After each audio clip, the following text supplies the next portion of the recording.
মুসা আলাইহিস সালাম একবার বনি ইসরাইলের মাঝে আলোচনা করছিলেন। হঠাৎ এক লোক বলে যে ইয়া নবী আল্লাহ মান আ'লামু ফিল আরদ, বর্তমান পৃথিবীতে সবচেয়ে বড় জ্ঞানী কে? তো মুসা আলাইহিস সালাম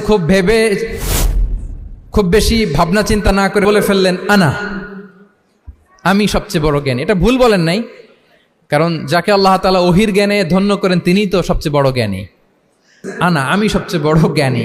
তো আল্লাহ তাআলা এই রেসপন্সটা, এই আনসারটা পছন্দ করেন না। আল্লাহ তাআলা চাচ্ছিলেন মুসা আলাইহিস সালাম যদি বলতো যে আল্লাহই ভালো জানে বা আল্লাহু আ'লাম, আল্লাহই সবচেয়ে জ্ঞানী, এটা আল্লাহ পছন্দ করতেন। তো উনি যখন বলে ফেলছেন আমি, আল্লাহ বলে না মুসা, তুমি যে বলে ফেললে আমি সবচেয়ে বড় জ্ঞানী, তুমি তো সবচেয়ে বড় জ্ঞানী নও, তোমার চেয়ে বড় জ্ঞানী আছে। শুনে তো মুসা আলাইহিস সালাম অবাক, কি আমার চেয়ে বড় জ্ঞানী কোথায়? আল্লাহ বললেন ইযহাব ইলা মাজমাইল বাহরাইন, দুই সাগরের মিলনস্থলে যাও, ওখানে আমার এক বান্দা আছে ইসমুহু খাদির। ওই খাদির, যারে আমরা বাংলায় খিজির বলি আর কি, এই খিজির তোমার চেয়েও জ্ঞানী। আল্লাহু আকবার।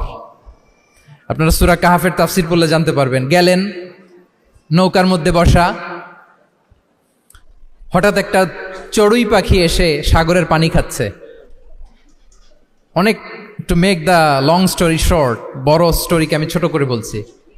দুইজন নৌকায় বসা, একটা চড়ুই পাখি এসে সাগরের পানি খায়। তো খিজির আলাইহিস সালাম বললেন মুসা, চড়ুই পাখিটা দেখতে পাচ্ছ? মুসা আলাইহিস সালাম বললেন হ্যাঁ দেখতে পাচ্ছি। চড়ুই পাখি যে পানি খেলো এইমাত্র, এটা দেখেছো? হ্যাঁ দেখেছি।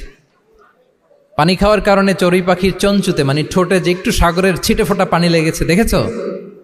মুসা আলাইহিস সালাম বললেন হ্যাঁ দেখেছি। তো খিজির আলাইহিস সালাম বললেন এই যে সাগর থেকে, মহাসাগর থেকে পানি খাওয়ার কারণে চড়ুই পাখির ঠোঁটে সামান্য সাগরের ছিটে ফোটা পানি যতটুকু ঠোঁটে লেগে আছে, এটা হচ্ছে তোমার, আমার আর মহাবিশ্বে আমরা যারা আছি সবার জ্ঞান। আর এই পড়ে থাকা মহাসাগরের পানি হচ্ছে আল্লাহর জ্ঞান। চড়ুই পাখির ঠোঁটে লাগা পানি তোমার, আমার আর পৃথিবীর সবার, আমাদের যে জ্ঞান আল্লাহ দিয়েছেন এটা। আর মহাসাগরের পানিগুলো কার জ্ঞান? ওমা উতিতুম মিন